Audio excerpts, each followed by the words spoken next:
आज का पहला करंट अफेयर्स है 3 गॉर्जेस डैम। ये जो गॉर्ज होता है, ठीक है, गॉर्ज और बैराज में क्या अंतर होता है ये आपको पहले पता होना चाहिए, ठीक है। What is gorge, what is barrage, है ना। तो गॉर्ज डैम्स क्या होते हैं ये पता होना चाहिए, बैराज क्या होते हैं ये पता होना चाहिए। जैसे कानपुर आप जाइए तो कई जगह रिवर्स पे बैराज बनाए जाते हैं। बैराज बिल्कुल अलग चीज़ है, डैम्स बिल्कुल अलग चीज़ है। ग्रेविटेशनल डैम्स होते हैं, गॉर्ज डैम्स होते हैं, कंक्रीट डैम होते हैं, स्लोपिंग डैम्स, कई तरीके के डैम्स होते हैं। उन डैम्स में से कौन से डैम्स के बारे में क्या बताया गया इसको आपको पढ़ना पड़ता है, इसको आपको समझना पड़ता है।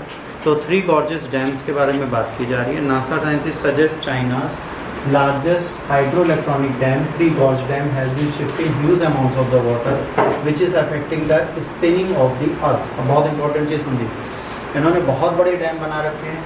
ये क्या करता है, बहुत ज़्यादा पानी जो होता है क्या करता है, होल्ड करता है, जिसके चक्कर में जो धरती का घूमना है वो इफेक्ट हो रहा है। धरती की घूर्ण जो है वो इफेक्ट हो रही है। स्पिन करना मतलब अपने एक्सेस पे घूमना। तो जो अपने एक्सेस पे अर्थ घूमती है उसमें इश्यूज आ रहे हैं। It's located in Yangtze river, China's Hubei province में। World's largest hydro electric power station, ये दुनिया का सबसे बड़ा हाइड्रो इलेक्ट्रिक पावर स्टेशन है, जिसके साथ ये इशूज़ चल रहे हैं। The dam was completed in 2012 में बना था। 2 डेकेड्स के कंस्ट्रक्शन के बाद 20 साल तक इसका निर्माण चला था, उसके बाद ये बना था। इसका डायमेंशन है 2335 मीटर, तकरीबन 7660 फीट। 185 मीटर हाइट है, 607 फीट। लार्जेस्ट डैम बनाता है आज तक जो वर्ल्ड में बने उनमें। वर्ल्ड के आज तक जितने डैम बने उसमें सबसे लार्जेस्ट डैम इसको बनाता है।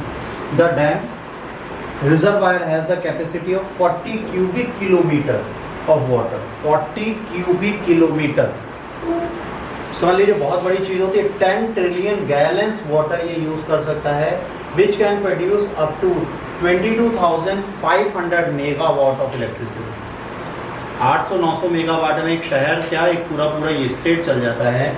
ये 22,500 मेगावाट इलेक्ट्रिसिटी बना सकते हैं एक बार। The dam uses to flow water from and 3 closest gorges known as Qutangxia, Wuxia and the जिंगलेंजिया। तो ये 3 प्लेसेस हैं जहाँ पर ये होते हैं spinning the turbine and generating electricity. अब क्या होता है, जब आप डैम में जाते हैं, ये डैम है मान लीजिए, यहाँ से इधर पानी रुक रहा है, तो इस पानी के अंदर ऐसे टरबाइन लगी होती है जो उस पानी को लगातार घुमाती है, ठीक है, जिससे इलेक्ट्रिसिटी बनती है। इसके अंदर भी टरबाइन लगी होती है जो घूमती है, और इसी टरबाइन को यूज़ करते हैं। और ये क्या करता है, रिड्यूस।